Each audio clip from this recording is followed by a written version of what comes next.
नमस्कार। आदर्श विद्या मंदिर online class में आपका स्वागत।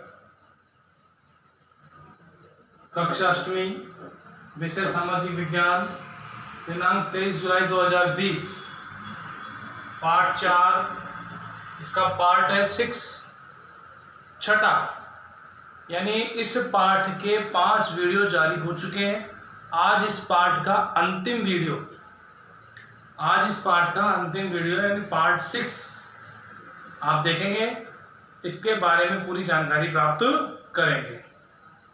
अब तक हमने इस कृषि के बारे में पढ़ा, कृषि का उत्पादन, विकास, खेतों के बारे में पढ़ा। आज हम कृषि के विकास में ही विकासशील देश और विकसित देश के बीच जो खेती किसान करते हैं उनमें क्या अंतर होता है, यानी विकसित देशों में और विकासशील देशों में जो किसान खेती करते हैं उनमें क्या अंतर होता है। पाठ्य पुस्तक में आपको 2 फॉर्म दिए गए हैं, उनको आप पढ़ना, रीडिंग करना, भारत का और संयुक्त राज्य अमेरिका का। उसको रीडिंग करने के बाद आपको पता चलेगा कि इनमें क्या क्या है। कुछ सारांश मैंने बोर्ड पर लिखा, इसे आपको उतारना है। तो विकसित देश और विकासशील देशों के बीच, कृषि फार्मों के बीच की हमको तुलनात्मक अध्ययन करना है। बिंदु हमारा है कृषि विकास। तो कृषि विकास को हम 2 फॉर्मों द्वारा जानने का प्रयास करेंगे।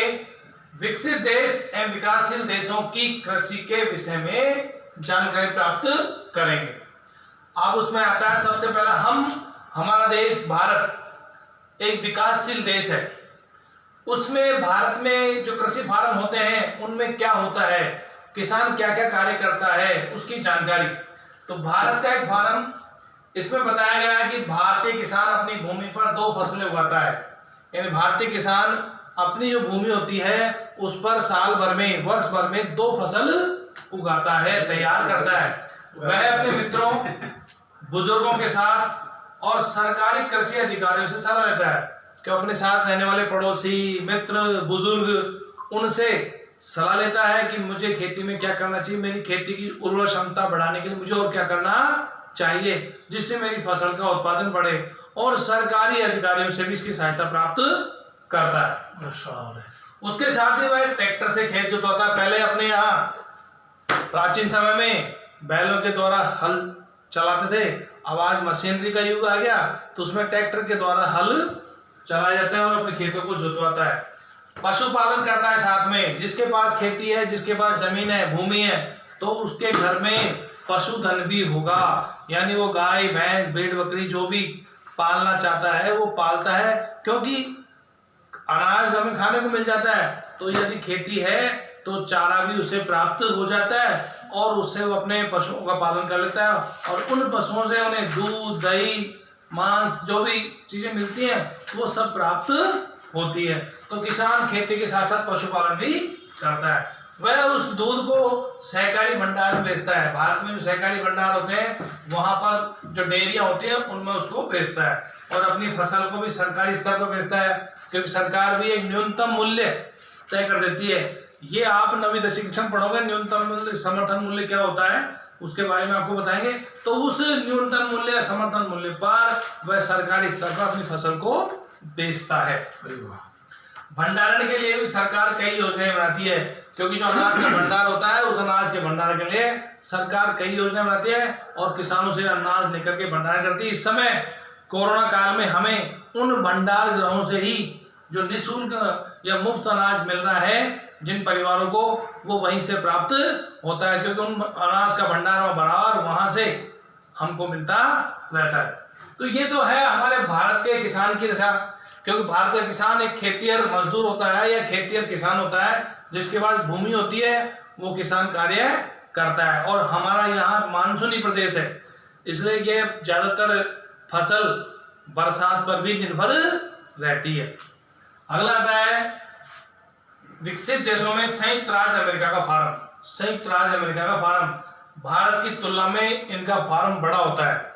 भारत की तुलना में हमारे किसानों से इनका फार्म ज्यादा बड़ा होता है। यहाँ मक्का, सोयाबीन, गेहूं, चुकंदर का ज्यादा उत्पादन होता है। वहां पर इन चीजों का, किस किस का, मक्का, सोयाबीन, गेहूं, चुकंदर, इनका ज्यादा पैदा की जाती है, उत्पादन किया जाता है। वहां पर खेतों में जो कीटनाशक को छिड़काव होता है वो सामूहिक रूप से सबके पास होता है। ये नहीं कि मुझे मेरे खेत पर ही करना है, वो सबके लिए एक साथ सामूहिक रूप से कीटनाशक को छिड़काव किया जाता है। मृदा का परीक्षण करवाते रहते हैं वो, वहाँ की मृदा का परीक्षण वहाँ के अधिकारी, वहाँ के किसान करवाते रहते हैं और कैसे उपजाऊ बनी रहे उसका ध्यान रखते हैं। उनका कंप्यूटर उपग्रह से जुड़ा होता है, किसानों का या वहाँ का कंप्यूटर है वो सीधा उपग्रह से जुड़ा होता है और वहाँ के फार्म की तस्वीरें अपडेट करता रहता है कि इतना बड़ा फार्म है, वहाँ कहाँ गड़बड़ है, कहाँ कीटनाशक लग गए, कहाँ पर फसल कम पैदा हो रही है, उन सब की जानकारी उपग्रह के माध्यम से उन्हें कंप्यूटर पर मिल जाती है। और वहाँ मशीन उपकरणों का ज्यादा प्रयोग होता है, क्योंकि विकसित देश है, वहाँ ज्यादातर आदमी मशीनों के द्वारा कार्य करता है, मशीन उपकरणों का प्रयोग ज्यादा होता है। अमेरिका में किसान व्यवसायी की तरह काम करता है, जो अमेरिका किसान होता है वो एक व्यापारी या व्यवसायी की तरह काम करता है, खेती और मजदूर की तरह। जो हमारा भारत का किसान है वो खेती और मजदूर की तरह नहीं, लेकिन अमेरिका का व्यवसाय की तरह करता है, क्योंकि वो विकसित देशों की श्रेणी में आता है, वहां पर उनको सुविधाएं ज्यादा है। हमारे यहाँ सुविधाएं कम है अभी, लेकिन हमारे यहाँ 60% जनता, यानी हमारी 1/3 जनता है, 2/3 जनता कृषि पर निर्भर है, 60%। तो इसका ध्यान देंगे कि वहाँ भारत और अमेरिका में क्या तुलना होती है। पाठ के अंतर्गत दे रखा है, अपने यहाँ पाठ के अंतर्गत दिया गया है, उस पाठ को आप देखना, पढ़ना, तब आपको ध्यान में अच्छी तरह से आ जाएगा। ये मैंने आपको सारांश बताया। आज हमारे पाठ 4 पूरा होता है। इसका गृह कार्य है कि पाठ के पीछे के जितने भी अभ्यास प्रश्न है, पाठ के पीछे के जितने भी अभ्यास प्रश्न है उनको सबको कॉपी में करना है। और जितने भी मैंने नोट्स बनाए हैं बोर्ड पर, इस पाठ के 6 वीडियो बने हैं, उन 6 वीडियो को लेकर के आप इस पाठ का काम पूरा करेंगे। नोट्स को भी अपनी कॉपी में उतारना है। आपको पहले बताया था कि हम जब बोर्ड से हट जाते हैं, जब हम बोर्ड से हट जाएं तो आप इसका स्क्रीनशॉट ले लीजिए बोर्ड का और धीरे धीरे फिर आराम से जूम करके इसको बड़ा करके आप इसको अपनी कॉपी में उतार सकते हैं। तो इस तरह अपना ये आज पाठ 4 पूर्ण होता है और इसके प्रश्नोत्तर आपको करने हैं। अगले वीडियो में अगले पाठ के साथ आपसे फिर मुलाकात होगी। धन्यवाद।